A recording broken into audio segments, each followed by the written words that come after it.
Athletics में क्या बचपन से ही एक नेचुरल टेंडेंसी था या फिर बाद में कुछ एक्वायर्ड इंटरेस्ट हुआ ये? मैं 12th में थी, तो स्कूल गेम हमारे स्कूल में नहीं होते थे पहले। तो 12th में तब स्पोर्ट्स डे था, हमने बहुत ज्यादा जिद करके तब हमने वो स्पोर्ट्स डे कराया मैम से, थोड़ा जिद करके सब बच्चों ने। तो वो फिर हुआ, उसमें मेरा 100 मीटर और लॉन्ग जंप में फर्स्ट आया था। और फिर उसके बाद आगे के लिए सिलेक्शन हुआ, पर मैम ने मना कर दिया कि मतलब हम ऐसे आगे टीम भेजते नहीं है, गेम भी नहीं कराते। तो तुम्हारे कहने पे हमने गेम कराया, सबके कहने पे। तो फिर हमने बात की, मम्मी से बात की, मम्मी पापा ने बोला ठीक है। फिर फैमिली ने मैम से बात, वहाँ स्कूल में बात करके उन्होंने कहा कि फिर हम खुद ले जाएंगे, तुम बस लेटर पैड पे लिख के दे दो कि हमारे स्कूल से बच्चे जा रहे हैं। तो फिर तब मैंने स्पोर्ट्स शुरू किया था, तब मैं डिस्ट्रिक्ट गई थी, वहां पे भी मेरा मेडल आ गया था फर्स्ट, मतलब पहले उसमें ही।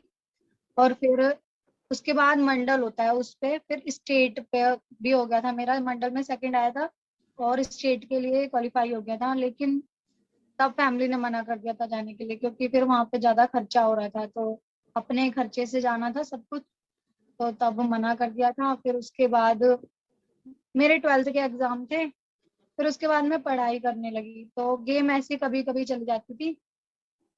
फिर छुट्टियों में 12th के एग्जाम के बाद छुट्टियों में मैं यहाँ पे दिल्ली बुआ जी के यहाँ पे आई थी रहने के लिए। तो ऐसे ही मैंने फिर बुआ जी से बोला, क्योंकि यहाँ से जेएलएन स्टेडियम थोड़ा पास पड़ता है बुआ जी के यहाँ से।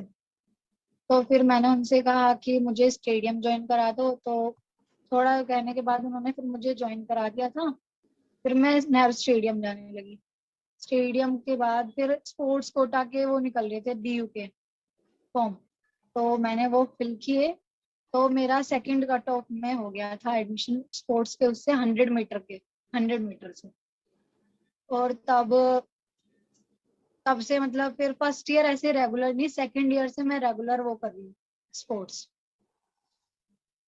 तो मतलब कोचिंग आप 12th क्लास तब भी आपका कोई कोचिंग नहीं था, आप जब उसके बाद दिल्ली में आई तब आपने कोचिंग शुरू किया था? जी, मतलब क्योंकि गांव में कुछ ऐसा कोई सुविधा भी नहीं है, बस खेत है और वहां पे मतलब ऐसे लड़कियों को मतलब देते, घर घर में रहो ये सब गाँव में। तो मतलब काफी बार मैं जाती हुई थी थोड़ा जिद करके, क्योंकि जो ताऊ जी का लड़का था वो आर्मी की तैयारी करता था। तो मैं उससे बोल देती थी मैं भी चलूंगी, तो चाचा जी से मम्मी से बोल के तो 1-2 दिन में गई हुई थी। तो फिर है ना, थोड़ा टाइम जाने के बाद तो फिर सब ऐसे बोलने लगे, अम्मा जी मेरी जो दादी है वो भी, कि हाँ गेम से कुछ नहीं होगा, गेम में क्या, पढ़ाई लिखाई करो। और ये मतलब वही गांव में सब भी बोलते थे। फिर तब मैं जाना बंद कर दिया था, फिर मम्मी ने भी मना कर दिया था। तो आपका एज कुछ 19-20 था ना जब आप पहली बार 12 के बाद जब पहली बार आपने कोचिंग लिया? 18। 18, हाँ। बहुत अच्छी, मतलब ये तो रेयर हो गया क्योंकि ज्यादातर जो नेशनल लेवल पे सक्सेस होते हैं एथलीट्स उनका काफी यंग एज से 8-9-10 साल से कोचिंग रहता है। ये जो एक लाइफ चेंज होता है आपका, मतलब पहले जब आपका एक रेगुलर रूटीन था और अभी जब जी, आप एक एक प्रोफेशनल एथलीट की जिंदगी जी रही हैं, कितना फर्क आया है आपकी रूटीन में और कितना अलग जिंदगी है? अभी तो मैं यहाँ पे रूम लेके रहती हूँ, पहले बुआ जी के पास रहती थी मैं जब कॉलेज में थी।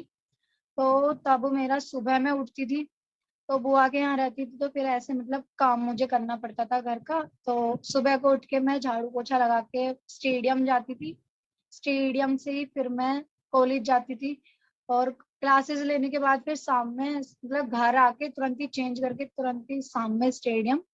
और फिर रात में आके मतलब शाम 7:30 बजे करीब हम शाम में घर आती थी। और फिर तब खाना वाना बना के, क्योंकि बुआ जी के यहाँ रहती थी तो फिर ऐसा अच्छा नहीं लगता फ्री थोड़ा।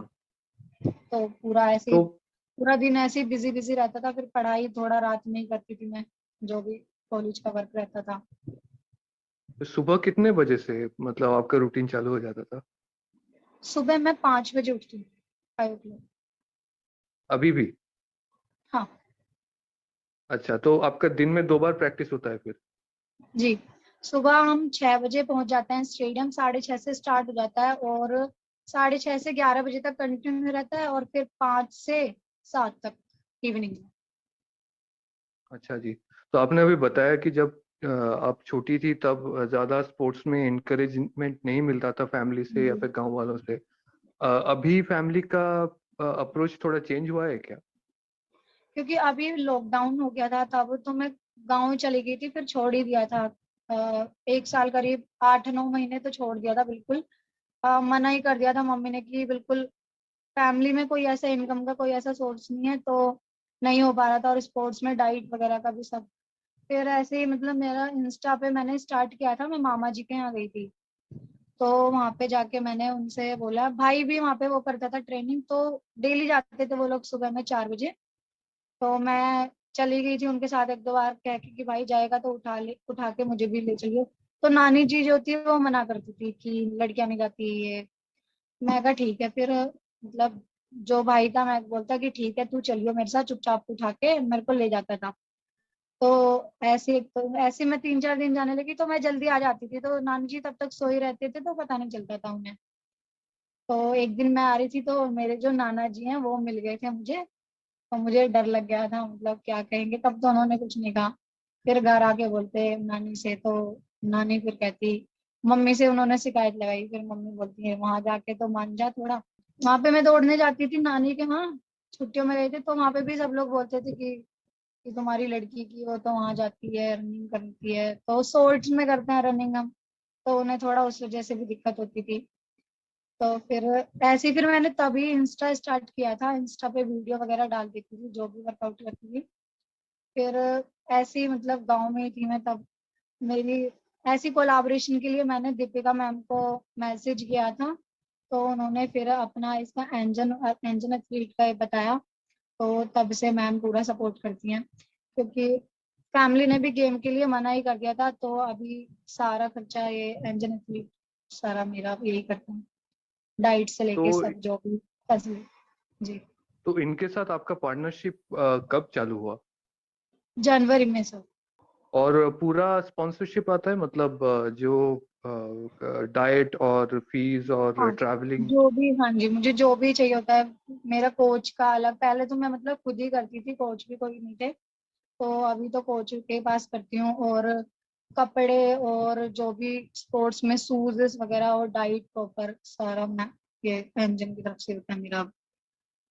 बहुत अच्छी बात है। और आपके कोच का नाम क्या है, बता सकते? विपिन।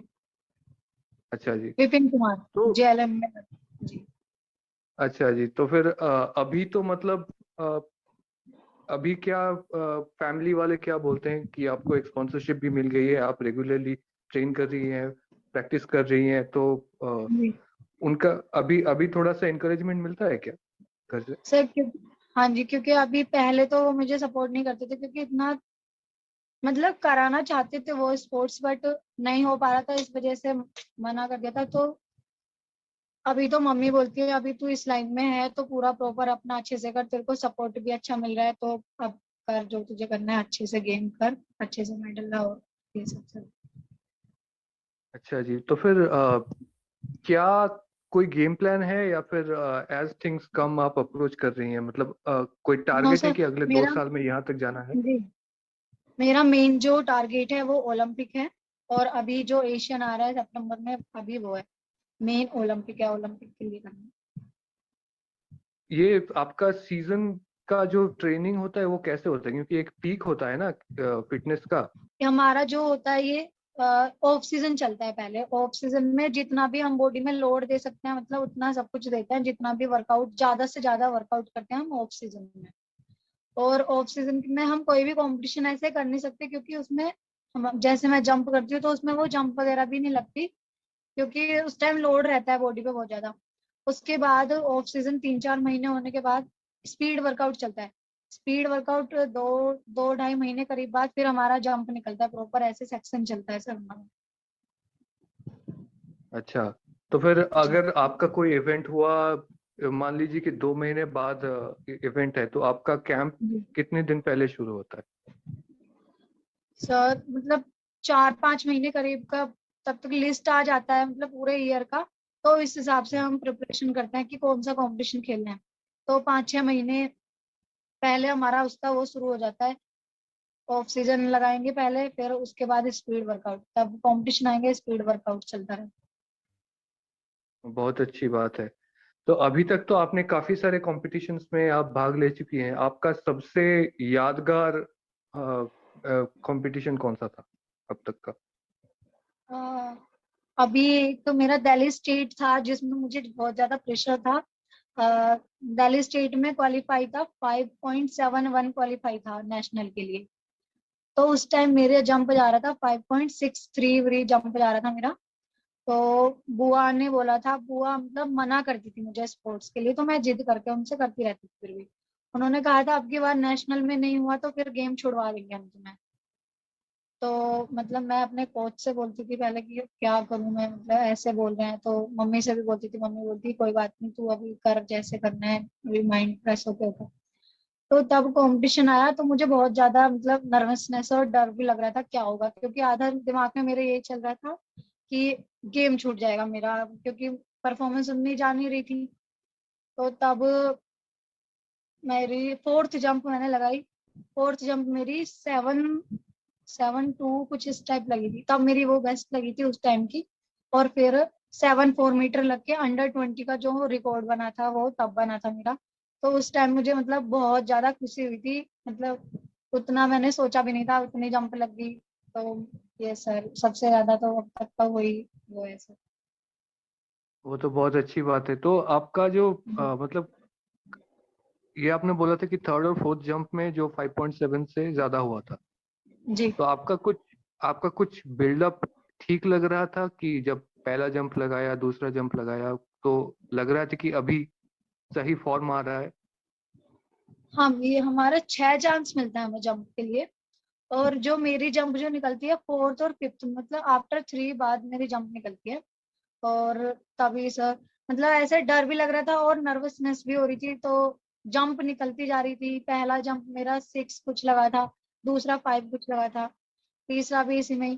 तो फिर मतलब मुझे और डर लग रहा था। फिर मैं गई तो उन्होंने, सीनियर जो भैया थे, उन्होंने कहा कि अब तो चल जंप जा रहा है तो जा रहा है, अब तू लगा दे ऑल आउट जैसा भी तुझे लगाना है, तू कुछ भी मत सोच, बस अपना जंप लगा दी। तो बिल्कुल फ्री माइंड हो गया तब मैंने जंप लगाया था बिल्कुल तब। वो कैसा लग रहा है कि ये जो आपका जो स्पॉन्सरशिप हुआ है, पार्टनरशिप हुआ है, उसके बाद से वैसा कुछ एक भरोसा आया है कि अभी ज्यादा टेंशन लेने की जरूरत नहीं है, अभी तो बस काम में ध्यान देना है, कुछ वैसा? जी सर, क्योंकि मेन मुझे स्पॉन्स इससे बहुत ज्यादा फायदा हुआ है। मेरा फैमिली जो थे वो मेरी शादी कराने वाले थे। तो ओ। गेम तो तब, हाँ तो तब इतना कोई मतलब पढ़ाई करती थी तो इतना ज्यादा मैं बोल भी नहीं सकती थी। अभी तो मैं तो अब ये हुआ है तो अब मैं बोल देती हूँ कि शादी मतलब शादी कराने के लिए थोड़ी वो पैसे दे रहे हैं मुझे, तो तैयारी कराने के लिए मतलब 3 4 बार ऐसे मम्मी, फिर आज सब लोग बोलते हैं ना फैमिली में। तो मेरे ताऊ जी के लड़कियां नहीं है और बुआ के भी नहीं है और मामा जी के भी नहीं है, तो मैं और मेरी बहन है। तो हम लोग के पीछे ही पड़े रहते हैं सबके सबकी, इतनी एज हो रही है शादी, और गांव में जल्दी शादी करा देते हैं थोड़ी। तो अब तो इतना मतलब मैं बोल देती हूँ सीधा कि अभी मम्मी भी ज्यादा कुछ नहीं बोलती हैं, बोलती चल अभी ठीक है तू कर ले अभी गेम में जो तुझे करना है। तो सर अभी तो पूरा सपोर्ट है ऊपर से मेरा, मतलब पूरा वो है गोल ओलंपिक के लिए, क्योंकि सपोर्ट मुझे पूरा मिल रहा है और मुझे अपना 100% देना है सर। बहुत अच्छी बात है। तो अभी जो आपने रिसेंटली जो आपके ट्रेनिंग का आपका एक्सपीरियंस हुआ है दिल्ली में, आपने जी। कोई इंजरी के साथ डील करना पड़ा है?